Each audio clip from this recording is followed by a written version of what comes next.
Los peligrosos, El Big Bang. destruiré, pues son venenosos. Sí, de los monos. Los tumbaré, ya los mentirosos. Con su lavado de cerebro. Demostraré que hay un poderoso. La verdad la tengo yo. No callaré.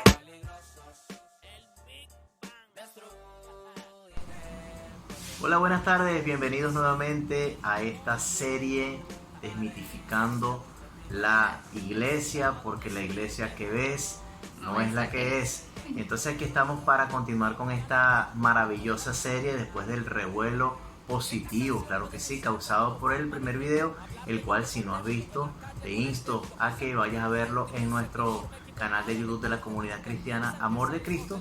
Y bueno, aquí estamos para continuar con el mito número 2, recordándoles que estos videos están estructurados en 3 partes. Primero, ¿cuál es el mito del que vamos a hablar?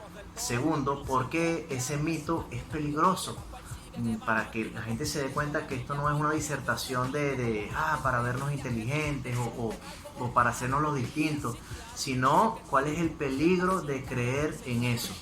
Y número 3, por supuesto, cuál es la verdad bíblica. Para ello, por supuesto, y como siempre me acompaña mi esposa, la pastora Marianis, la cual va a pasar a explicarles el mito número 2 que traemos para ustedes en el día de hoy. Hola, ¿cómo están? Bendiciones. Bueno, sin darle mucha larga, vamos a hablar hoy acerca del altar.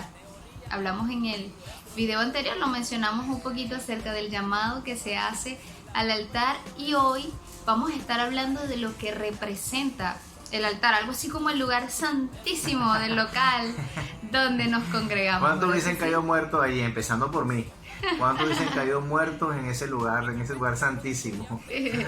Sí, ese fuese el lugar santo. Muchas veces no le damos la correcta visión a las cosas. Estamos viendo lo natural o tratando de ver lo natural muy espiritual, y la verdad es que detrás de eso lo que se esconde es una historia que nace en la cultura, que nace, por ejemplo, en este caso, hablando del altar, en el año 252 después de Cristo, cuando no recuerdo ahorita específicamente el nombre, pero fue un emperador grecorromano el que instituyó el tema de los templos sagrados, porque recordemos que todo lo que fue la iglesia, lo que conocemos como la iglesia primitiva, la iglesia que vemos en los Hechos, nació en las casas y continuó funcionando en las casas. Te invito a que estudies la historia del emperador Constantino y que te des cuenta allí que nacen muchas cosas que se practican hoy, no en la iglesia católica, en la iglesia evangélica, empezando como lo vamos a hacer hoy con el tema del altar. Entonces, la intención con la que se realizó el púlpito o el altar, como le conocemos hoy, fue para darle al clero, ¿verdad?, a los padres, curas, el clero de esa época, para darles la mayor relevancia dentro del lugar santo que ellos habían creado, el templo que estaban utilizando para congregarse. Además, llevándolo un poco hacia la visión de lo que era el tabernáculo, de lo que era el templo luego que hizo Salomón. Entonces quisieron hacer una combinación de arte con lo sagrado. Y fíjense algo bastante importante que leímos en un libro que le recomendamos de Fran Viola, que se llama Cristianismo Pagano, y parte de la historia de lo que es el clero está resumido allí, y explica la historia de la iglesia, que el énfasis que se le hacía de los elementos sagrados en los templos tenía que ver con lo que se hacía en las tumbas de los muertos. Entonces combinaron ese arte oscuro con lo sagrado que tenía que ver con Dios, porque recordemos que Constantino lo que hizo fue universalizar la fe. Sincretismo religioso. Un sincretismo religioso. Entonces, vamos a ver ya más hacia nuestra época un televangelista también muy reconocido, que parte de la iglesia protestante y dijo una frase que consideramos que es bastante perturbadora, comprometedora, porque dice que si el púlpito está vivo, la iglesia está viva. Y si la iglesia está muerta es porque el púlpito está muerto. Quizás refiriéndose a la persona que está allí dando el mensaje. Pero por supuesto se entiende que la vida fluye no de Cristo, sino del púlpito o algo así, ¿no? Sí, prácticamente. Y lo otro, lo más llamativo de eso, es que entonces vemos a gente que seguramente escuchó la frase, la saca de contexto, y entonces yo, por ejemplo, vi un video y me escandalicé de una evangelista diciendo que el que estaba aquí era digno de muerte porque todo lo que hacían Dios lo dejaba en evidencia, y dejó en evidencia a muchos de los que estaban allí. Y yo no veo a Dios, el Padre, comportarse así. Por supuesto, no llevándolo a un lugar físico, porque ella hablaba de que se subieron al altar así. Pero si vamos al encuentro que tuvo el apóstol Pablo o Pedro, con Ananías y Zafira, vamos a verlo entonces diciéndoles que por qué convinieron en engañar al Espíritu. Y ahí no había ningún altar. El problema no era el altar, el problema era ponerse de acuerdo para engañar al Espíritu Santo. Exactamente. Y o para intentar engañarlo, porque de hecho no lo pudieron engañar. Y cayeron muertos, ¿ya? Entonces, no había un altar. Eso sucedía, claro que sí, durante el tiempo del Antiguo Testamento, cuando entraban al lugar santísimo donde estaba el arca del pacto. Allí entonces la gente caía muerta si tenía alguna situación. Por eso es que el sumo sacerdote tenía una campanita en el pie, así tal cual como un perrito, cualquier cosa, si caía muerto nadie más se atrevía a entrar y lo jalaban por la cuerdita. Y por eso no entraba vestido de él, entraba vestido de sumo sacerdote, es decir, entraba vestido de Cristo, entraba revestido de Cristo. La única forma de entrar al lugar santísimo, al lugar donde habita la gloria del Padre, por supuesto, es revestido de Cristo, no hay otra manera. Así es. Ahora, lo importante con esto también es ver cuál es la verdad bíblica, dónde está la verdad bíblica. Porque primero, ese pedacito de edificio que hemos designado para que esté el altar, eso no es el lugar santísimo. Porque primero la distribución del lugar santísimo, lugar santo y atrio era algo del tabernáculo. La palabra del Señor nos dice que ya ninguno de nosotros, que ya Dios no habita en templos hechos de mano, sino que todos nosotros somos templo y morada del Espíritu Santo. Dios no habita en templos hechos de mano, entonces nosotros somos ese templo. Además que si tomamos el altar de hoy como nuestro propio corazón, eso sí es lo que hay que guardar. Más que un lugar físico, más que un pedacito de edificio, lo que sí hay que guardar es el altar, que es nuestro propio corazón, la sede del entendimiento. Pero tenemos que ver también el peligro de creer que ese espacio físico dentro de un edificio es el altar, porque entonces le estamos dando la importancia espiritual a lo incorrecto. Exacto. Le estamos dando a ese espacio, a ese pequeño espacio, la carga de toda la santidad de Dios. Sí. Y la verdad es que somos santos porque estamos en el santo. La Escritura nos enseña que todo lo que está en esta tierra va a pasar. Entonces, bueno, va a pasar todo lo que está en la tierra y los altares van a prevalecer. ¿Cuántos altares van a prevalecer? Si hay tantas congregaciones de distintas denominaciones, a veces en una misma calle, ¿a todos esos altares van a quedar en pie cuando Cristo venga a reinar? No lo creo. Lo otro es que parte de ese peligro nos hace pensar que hay como todo un misticismo alrededor de la... esotérico. Sí, es algo que es poderoso. Cuando tú subes allí, se siente la presencia del Señor. Mira, si tú no sientes la presencia del Señor en el lugar donde estás, es porque tú no estás haciendo el altar. Claro. Depende de tu relación, de tu intimidad y de la conciencia que tú tengas de la presencia de Dios en tu vida. Tú eres el altar.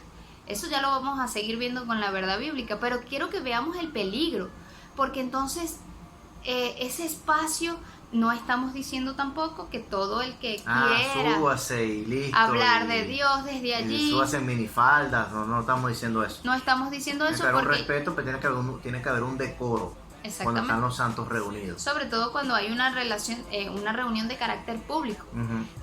La iglesia, la palabra iglesia significa los llamados afuera, la eclesía, que La viene asamblea. la asamblea. La palabra griega eclesía tiene que ver con que estamos llamados afuera, no a permanecer en las cuatro paredes. Tal Sin cual. embargo, vemos también las reuniones para la mutua edificación, donde no es el pastor el que me da el alimento espiritual, sino que juntamente con el que tiene el don pastoral, el que tiene el don evangelístico, el don de enseñanza, el don apostólico, el don de profecía, nos edificamos. Como cuerpo, como el Cristo corporativo. Funcionamos como cuerpo.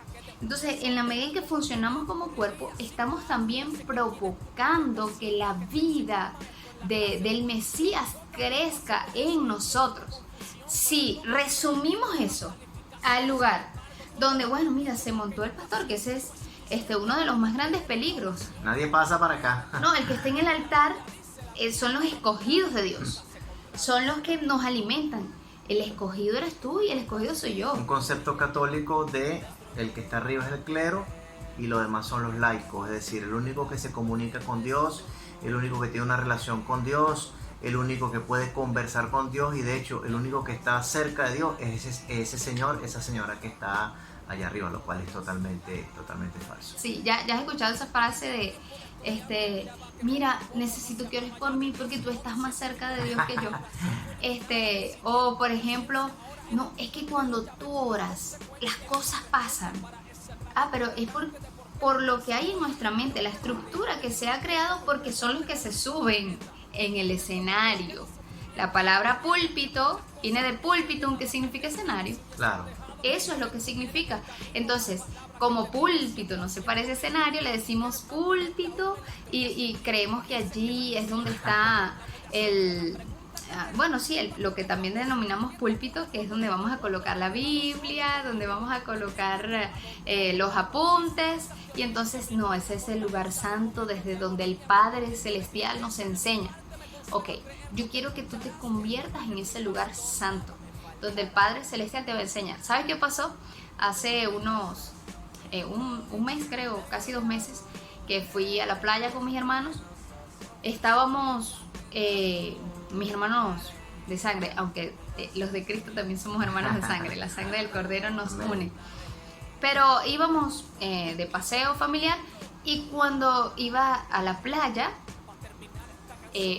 estaba en mi mente adorando al Señor, porque la música que estaba sonando no era acorde para adorar al Señor, pero yo en mi mente iba adorando al Señor y de pronto empecé a sentir tal su presencia que yo empecé a llorar y las niñas se dieron cuenta, entonces ya empecé a sentir pena, que van a decir, ay, está triste, ¿qué le habrá pasado? ¿Qué le habrán dicho? Ese fue porque el esposo no fue. Y no fue tal, sino que en verdad el Señor me estaba hablando, me estaba enseñando unas verdades tremendas durante el viaje. Y yo estaba en un tiempo de esparcimiento, claro, pero yo soy el altar. Claro. Amén, así como lo eres tú también. Eso es muy importante, muy lindo poder ver esto, poder aclararlo. Incluso nosotros tenemos amigos que nosotros tratamos de quitarle esta telaraña de las cabezas, porque ellos creen que estar cerca de nosotros es estar cerca de Dios. Y no, el Señor habita dentro de nosotros en Él y Él en nosotros. Y estos amigos que también son creyentes deben entender que Cristo habita también dentro de ellos, así como habita dentro de nosotros. Entonces ellos piensan que como que estar cerca de nosotros es estar cerca de Dios, nada más lejos de la realidad. Entonces es muy importante aclarar este mito, para no darle a algo un énfasis, una importancia excesiva que Dios nunca le ha dado. Por esa razón también nosotros es bueno recordar que sentimos de parte del Señor, el Señor nos dio la instrucción de instituir por allá en el 2020, en enero, los altares familiares. ¿Para qué esos altares familiares? Para que la gente pudiera entender que no hay altar más precioso, no hay lugar más precioso para compartir acerca de las cosas del Señor y para que Cristo sea visto que en el seno de tu propia familia, papá. Amén. Tu matrimonio, con tus hijos, ahí es donde ellos te van a ver orando, ahí es donde ellos te van a ver compartir de la palabra, ahí es donde ellos van a ver a Cristo en ti, ahí es donde tu esposa va a empezar a ver a Cristo en ti, en donde tú vas a empezar a ver a Cristo en tu esposa, en ese altar familiar, y sacarnos de la cabeza que el altar es el edificio, el local, el galpón a donde vamos. Mientras nosotros estamos allí, mientras los santos están reunidos allí, bueno, nos edificamos mutuamente como hijos de Dios, como creyentes, pero una vez que nos vamos de ese lugar, ese es un lugar como cualquier otro, un galpón, un garaje, donde quiera que nosotros estemos.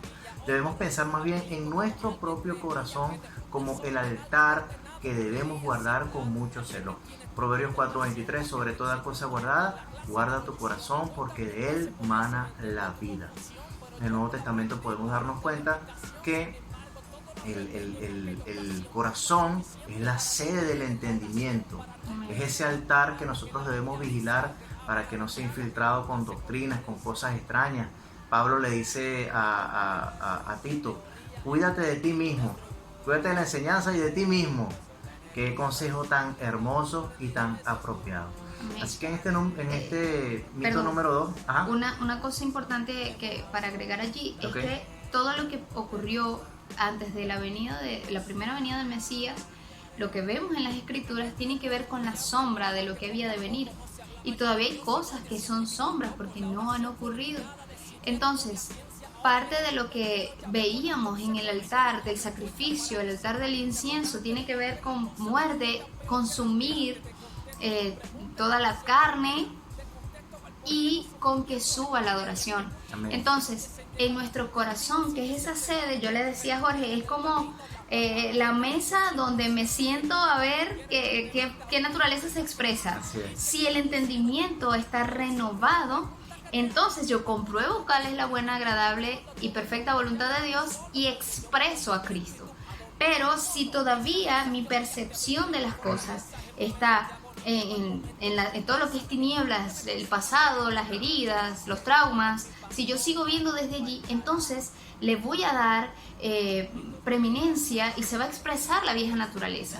Entonces, en el corazón, en el entendimiento, es donde yo puedo sacrificar la carne. Así es. Y darme cuenta, como yo soy el altar del sacrificio, entonces aquí esta área tiene que morir.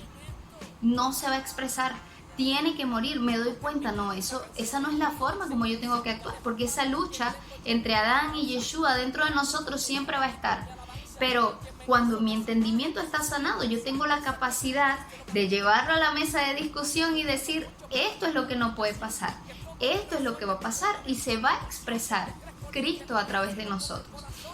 Entonces, el llamado es a que tu corazón, como ese altar, como ese lugar donde Dios está habitando, exprese por completo al Yeshua que te dio la vida, que te devolvió la vida. Y así podemos pasar del altar del sacrificio al altar del incienso. ¿Por qué? Porque ¿qué significa adoración en el nuevo pacto? Lo único que adora es la expresión de Cristo en nosotros. Lo único que puede adorar realmente es cuando Cristo empieza a ser visto en nosotros. La única adoración que complace al Padre, nosotros agarramos una guitarra, empezamos a cantar y decimos, bueno, estamos adorando. Sí, qué bonito, está muy bien.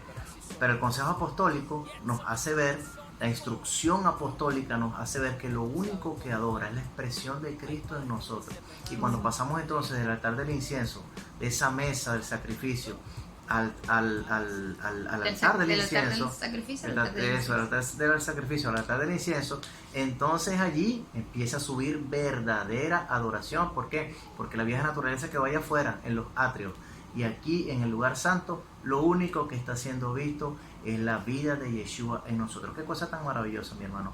Yo quiero invitarte a que no nos dejes solos, porque vamos ya por el mito número 2. Próximo video, mito número 3. No te lo voy a adelantar ahorita, pero es una bomba el mito número 3 del cual vamos a hablar, y deseo que estés por allí. Si no has visto el mito número 1, te aconsejo que vayas a nuestro canal y empieces desde el principio. Veas ese mito número 1, disfruta también de este mito número 2 y por supuesto que nos acompañes en el próximo video con esta bomba que es esta tremenda vaca sagrada, que es el mito número 3. Así que nos vamos despidiendo, el apóstol Mercedes Moratino, toda la comunidad cristiana Amor de Cristo, quien les habla el pastor Jorge Martínez y por supuesto nuestra pastora María Agnes Ávila de Martínez. Un beso grande, muchas bendiciones y nos vemos, si Dios lo permite, en el próximo video. Un abrazo. Bye.